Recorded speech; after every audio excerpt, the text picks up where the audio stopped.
Senator McPhedran. Thank you very much, Your Honor. Senator Patterson, would you take a question? Yes, Senator McPhedran. Thank you. I want to begin by thanking you, Senator Patterson, for the work that you did in your former life that made significant progress in changing the culture as we are seeing a goal of C-11.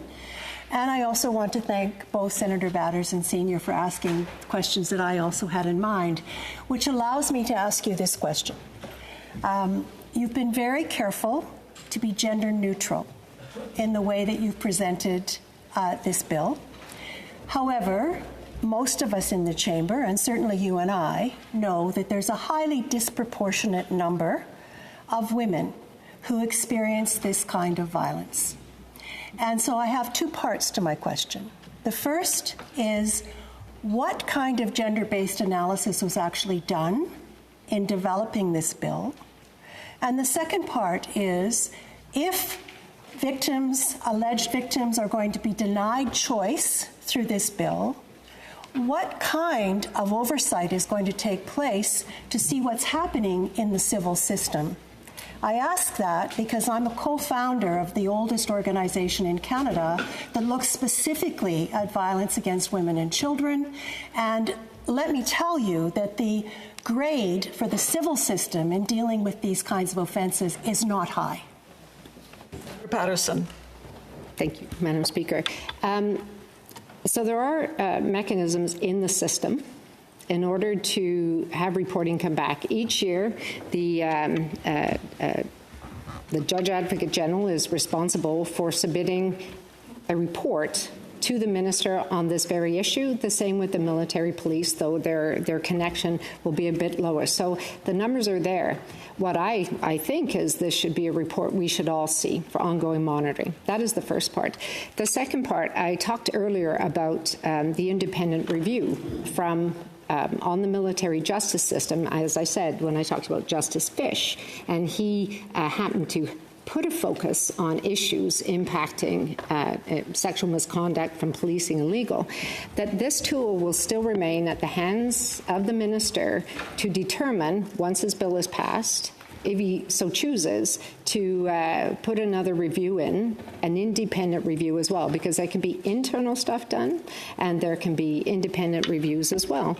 So I think that watching the numbers and making sure that above all else that we are not causing more harm by what we are doing now will require some data to see what's happening. And I do apologize because I missed one of your questions because I couldn't find my pen to write it down. Senator McPhedran. Thank you. It was a question about any gender-based analysis that was done in developing this bill, given that the highly disproportionate number of victims are, in fact, female. Thank you. I do apologize for that. It's funny because I knew this question was coming because it's also important to me. So the GRO is working with the minister's team, and we will make sure that is made available. So that's why I don't have the details on it, but we have been assured that it's been done. We do want to see it.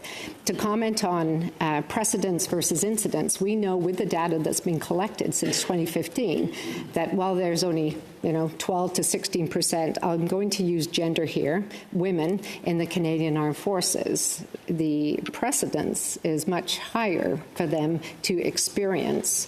And then if you broke that down, we know that your intersections of identity also impact. So collecting data must continue. Secondly, the number of incidents are actually higher with the remaining population who identify as man or male. However, what we don't know is what's unreported. So I just wanted to add that on there. Thank you. Senator McPhedran, have another question? I'd like to build on that previous question and actually on the questions that I asked you. To hone it somewhat, I think this emphasis on both listening respectfully in a trauma-informed way to witnesses actually extends to a question about the accountability and the reporting that is to be done. It's a fairly vague description of the reporting. Question part one, Do you think there's sufficient transparency and accountability in this reporting process? And if not, would there be room for a friendly amendment on that? And part two to that question is, in the assessment process for these reports, does there not need to be specific requirement for feedback from survivors themselves? You've mentioned impact, but if we could take it into a more specific area and look at the impact after having gone through the processes and what level of satisfaction, if that's a possible word to use in a situation like this, survivors have actually experienced. Senator Patterson. Thank you. So what you're looking at is a qualitative and a quantitative assessment of this. Does this need to be in legislation? In legislation? Or is this better served through directives or even regulation as to what needs to be included? And I will have to think about that. But I would suggest in the legislation itself, it would potentially be outside of what the bill is doing on the reporting, because the two reports that I talked about are not included in this bill.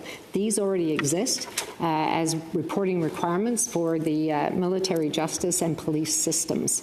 So it would be somewhere in here, other than the report itself going to the minister.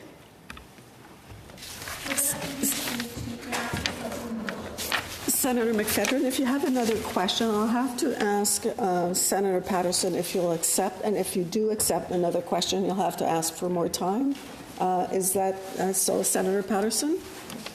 Would you like more time to answer this question? More time to finish this question. Is leave granted, honourable senators? Leave is granted. Senator McPhedran. Thank you. The question is an obvious follow-up, I think, to the important clarification that you just made. So in this bill, in C-11, what is the accountability and transparency of any kind of reporting back that's in this bill? Senator Patterson. This is something I will get back to you, because you said it is one clause that is vague. And I think that that is going to be an important question to have answered